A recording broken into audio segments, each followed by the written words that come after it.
Can you believe it? There are villages where people have to walk dozens of kilometers just to find a bucket of water. And it's not even clean.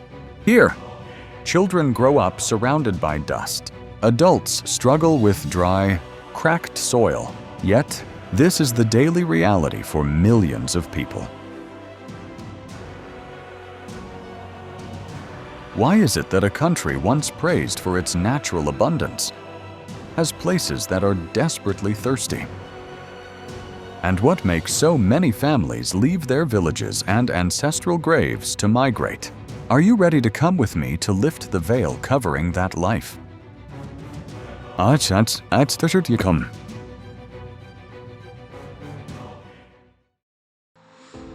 Number 1. The Stamp of Time. Madagascar was once a thriving island with ecological and cultural diversity, but a series of events left the south in a state of neglect. About 2,000 years ago, Austronesian and Bantu peoples arrived, laying the foundations for the Malagasy identity, a multi-ethnic mix of indigenous traditions.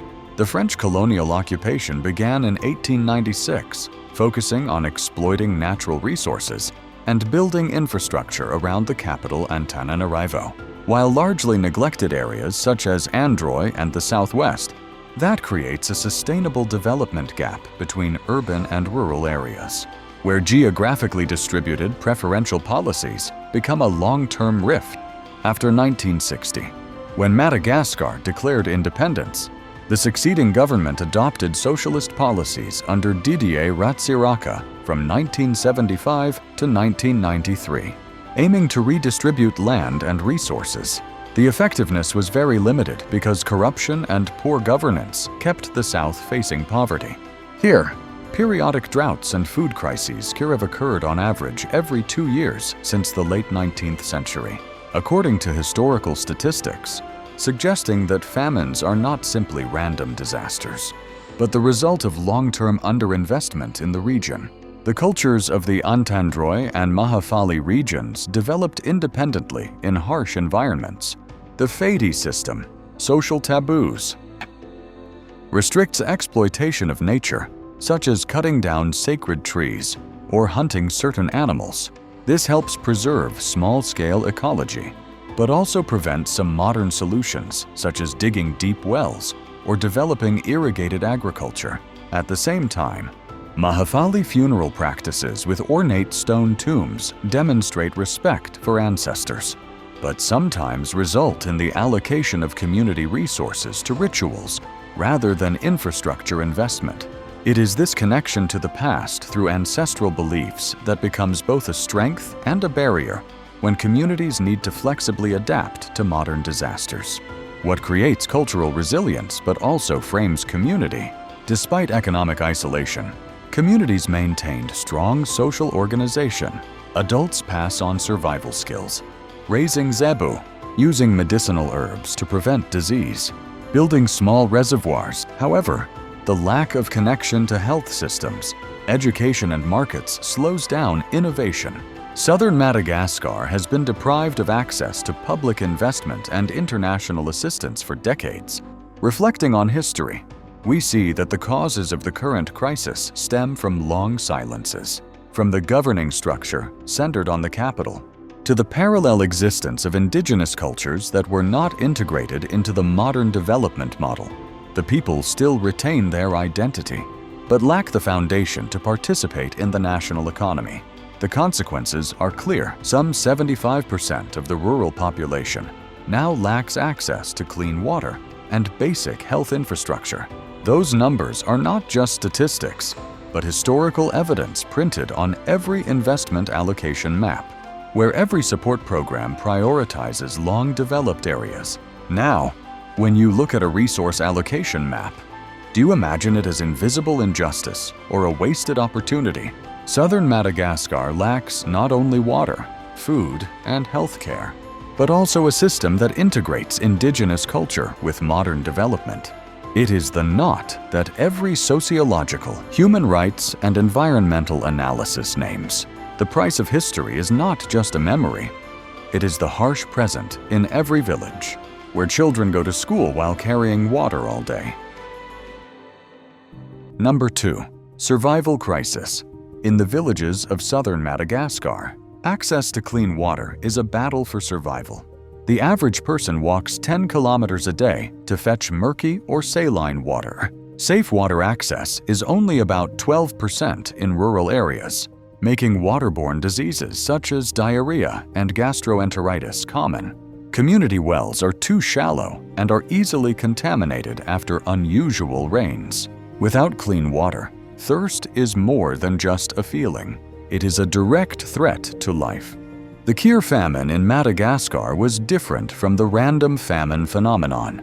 It was a periodic food shortage, predictable from the prolonged drought of 2021 to 2025. Crop yields fell by up to 60% below average, directly affecting more than 2 million people. Acute malnutrition in children is widespread.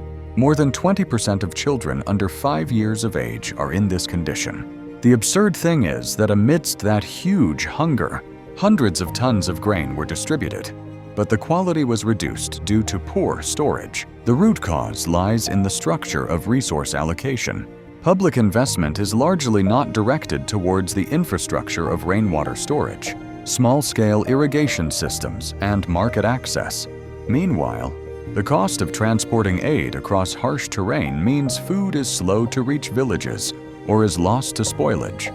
Traditional farming does not apply drought-resistant techniques, leaving communities dependent on erratic crops. Amidst the above circumstances, a question becomes prominent. When clean water and food become values that need to be protected, how do people maintain their vitality day by day? Some communities have built small-scale rainwater harvesting tanks, providing enough drinking water for hundreds of people each dry season. Groups intercrop with drought-tolerant crops and use native seeds to increase resilience. However, the scale is not widespread enough. Due to lack of technical guidance and high initial costs, the domino effect of the desire to survive is easily seen when declining health leads to decreased productivity. Malnourished children often drop out of school to help their families, while adults are not healthy enough to farm or work as hired laborers. This leads to a vicious cycle of poverty.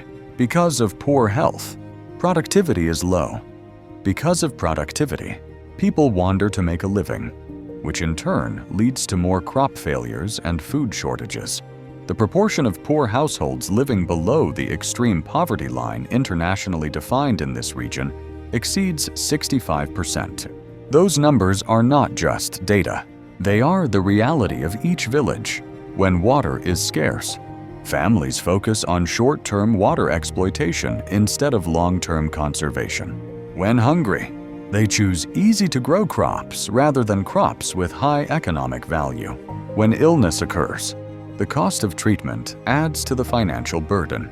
The result is a two-way, exhausted survival system. Health declines, incomes fall, and communities fall apart. Through a socio-economic lens, this is a crisis whose cause is not a lack of global resources, but a lack of efficient and sustainable resource allocation mechanisms. Current solutions focus on short-term aid, while measures to build community capacity for self-sustainability are unclear and underfunded. Number 3. When life is erosion. In southern Madagascar, a health station can serve tens of thousands of people. On average, rural areas have one doctor for every 50,000 people. This means that when the disease breaks out, people are forced to wait for hours, even days, just to get a basic medical examination. About 42% of children under 5 years of age are malnourished, and the mortality rate for this group reaches 42 per 1,000 births, twice the global average.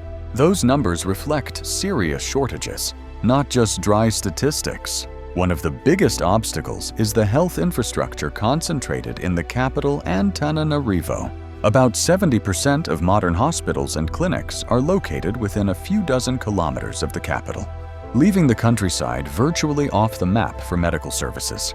The result: when children get sick from contaminated water, families often have no choice but to self-treat with traditional herbal remedies or ignore them. In the field of education, the situation is not brighter.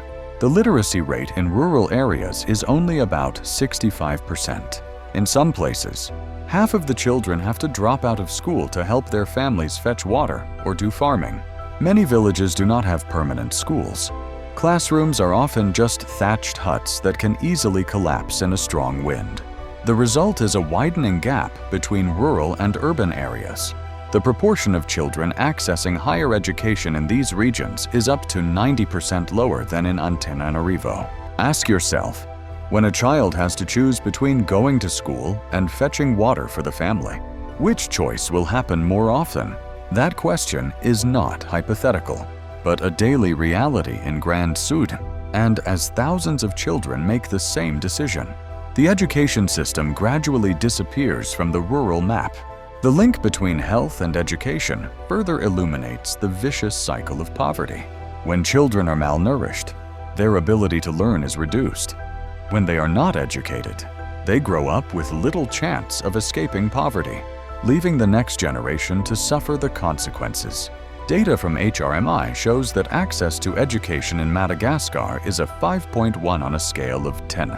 A low number that reflects both a lack of infrastructure and inequality in budget allocation. To escape this situation, it is necessary to see health and education not as two separate fields, but as the vital foundation of the community. When a village has a strong school and a functioning health station, the cycle of malnutrition, disease, illiteracy can be stopped. But at present, most forgotten villages still do not have that opportunity. Number 4. Silent protests. In the face of prolonged thirst and hunger, silence is no longer an option. In many villages in southern Madagascar, people have begun to rally to protest mining projects that pollute water sources, or to demand a fair share of food aid. Gatherings often take place around communal wells or food distribution points, where tensions can flare when demand outstrips supply. Figures from the United Nations Office for the Coordination of Humanitarian Affairs in 2025 show that only about 40% of relief needs were met. This means that out of every 10 families, only 4 receive basic food rations, when the rest are left alone. Internal conflict is inevitable. Many places have recorded fighting over water resources, even blocking aid trucks to demand fairer distribution. The situation raises a difficult question to answer. When a community has to choose between obeying the law and fighting for life, which will prevail? In fact, the majority have chosen the path of resistance, not to formally oppose the government, but to force the system to see them. Resistance is not just about violence or slogans. Some communities have set up networks to share information about water and food resources, helping vulnerable families gain access. However, when demand far exceeds capacity, these efforts are difficult to sustain in the long term. Every time a relief shipment is late, hundreds of people line up to wait under the harsh sun, and fragile hope quickly turns to disappointment. Social tensions are not limited to the confines of a single village. The migration wave is increasing rapidly. Every year, hundreds of thousands of people leave the south to seek urban areas. As a result, pressure on the city has skyrocketed, causing conflicts over jobs, housing, and health services. A 2025 demographic study noted that the capital Antananarivo alone received more than 100,000 internal migrants in 12 months, a number that far exceeded the capacity of existing infrastructure. The humanitarian crisis in Madagascar is thus no longer a story of nature or economics alone, but has become a test of how a society copes with the pressures of survival. And alongside the cries for justice, there are rare bright spots where indigenous culture and heritage provide a spiritual cushion for communities under severe strain. Number 5. Heritage, culture, and responsible tourism. Amidst the harsh landscape of drought and poverty, Madagascar still retains unique cultural and natural values that few places in the world have. Lands like Androy or Mahafali are not just blank spots on the development map, but also treasure troves of humanity's spiritual heritage. Here, traditional customs such as fedi, social taboos, still shape the way people live and interact with nature. There are trees that no one dares to cut down. There are hills that are considered sacred, and there are rivers that can only be used according to certain rituals. These rules, although not based on modern science, inadvertently help protect part of the ecosystem from the dizzying speed of deforestation. The Mahafali stone tombs are a testament to this. On the arid plateau, these intricately carved structures tell the stories of past generations. More than just burial sites, they are also symbols of community cohesion. It is worth mentioning that despite poverty, people still devote their efforts to preserving these structures, considering it a way to preserve the souls of their ancestors. In terms of nature, Madagascar is famous for its unique ecosystem. More than 80% of the animal and plant species here exist nowhere else on Earth. But that appeal is not just for scientists. In the last 2 years, community-based tourism and responsible tourism have begun to spread. Small tours in the Mahafali area or near Isalo Park not only take visitors to admire the landscape, but also give them the opportunity to participate in cultural preservation activities. From learning how to prepare traditional dishes to attending village festivals. The question for each audience is, in a place where there is a lack of food and medical care, should tourism be developed? The answer is reflected in the actual numbers. According to estimates in 2024, community tourism programs brought in about $50 million to the local economy, providing many families with a more stable income than unstable farming. Many villages were able to maintain schools or improve wells. This shows that when implemented properly, tourism is not a burden, but can be a savior.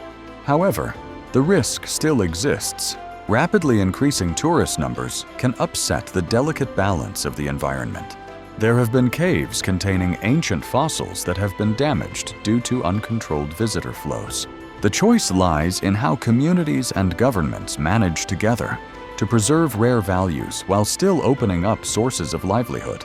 Amidst the bleak picture of the humanitarian crisis, the fact that small communities are able to preserve their heritage and use it to improve their lives sends a clear message. Even in adversity, culture remains a source of strength to endure and survive. And that opens the way for interesting comparisons with other parts of the world, where people are also struggling to find solutions under no less harsh conditions. Number 6. Distance lessons. Looking beyond Madagascar, other communities around the world face water shortages and lack basic infrastructure, but their responses offer important lessons. In India, the Bundelkhand region was once known as the Thirst Belt, with villages devastated by drought. In that context, a group of women formed self-governing organizations called Jal Sahelis. They did not wait for aid to arrive, but initiated the restoration of the ancient reservoir, built a rainwater tank, and oversaw the distribution of water in the village. The results were remarkable. Within just 5 years, more than 200 villages in the area had year-round water access, significantly reducing dry season migration. This success demonstrates that community solutions can make a big impact, even with limited financial resources. Meanwhile, in the United States, the Navajo Nation indigenous community is still facing a shortage of clean water. Despite living in a wealthy country, about 30% of households in this area are not connected to a public water supply system. They have to rely on water tankers, which often cost many times more than what urban residents pay. This reflects that the problem of lack of basic infrastructure is not only a story of poor countries, but can also exist in large economies where resource distribution is unequal. Set in the context of Madagascar, these examples raise an important question. What model would be appropriate for resource-scarce villages to survive in the long term without being completely dependent on outside aid? In fact, small projects like rainwater harvesting, digging deep wells, or growing drought-tolerant crops have proven effective in many other places. The challenge lies in the ability to widely deploy and monitor it. so as not to fall into a spiral of corruption or mismanagement. What Bundalkshand and the Navajo Nation have in common is direct community participation in resource management. They are not just recipients of support, but become the subject of the solution. Hence, the effect is long-lasting instead of just immediate. Madagascar can learn how to truly empower its people, from building community water models to allowing them to participate in decisions about aid allocation. When we look at this contrast, it becomes clear resource scarcity issues do not respect national borders or GDP, but depend on how societies manage and share them. And that is an important clue to the path to lasting improvement in Madagascar. Where community resilience combined with transparent external support can make a lasting difference. This brings us to the broader picture. The current crisis cannot be solved by emergency aid alone, but requires systemic reform and consensus between communities and governments. And to see that clearly, it is necessary to deeply analyze how social, legal, and environmental factors are intertwined, maintaining a vicious cycle that is difficult to escape in Madagascar. Number 7. System, law, and the way forward. What is happening in Madagascar is not just a story of drought or poverty, but the result of a social and legal structure that has never been thoroughly reformed. Although the 2001 Constitution affirmed the right to clean water and health care, 2025 data showed that 75% of the rural population still lacked access to adequate water. The current legal system, despite its provisions to protect the environment and combat illegal mining, is virtually paralyzed in the face of corruption and lack of oversight. Another fact that cannot be ignored: the national health budget spends only about 20% on rural areas, which account for more than 60% of the population. As a result, clinics run out of medicine, teachers quit because their salaries are not enough to live on, and millions of people are left outside basic public services. When the resource allocation system is already skewed, adding more aid without improving monitoring mechanisms only increases the risk of leakage.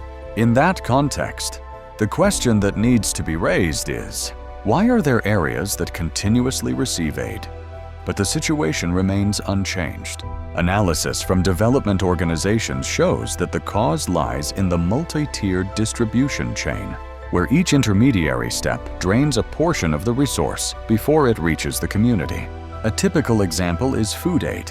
It is estimated that up to 30% is lost due to poor transportation and storage before reaching the most remote villages. In addition to the humanitarian aspect, the crisis also creates a serious environmental burden. Deforestation for firewood or uncontrolled mineral exploitation makes the land increasingly barren. In 2024 alone, Madagascar lost more than 200,000 hectares of forest, reducing its water-holding capacity and further pushing villages into a vicious cycle of drought and crop failure. A sustainable exit needs to combine 3 elements: legal transparency, equitable distribution, and community empowerment. Transparency helps reduce corruption in aid.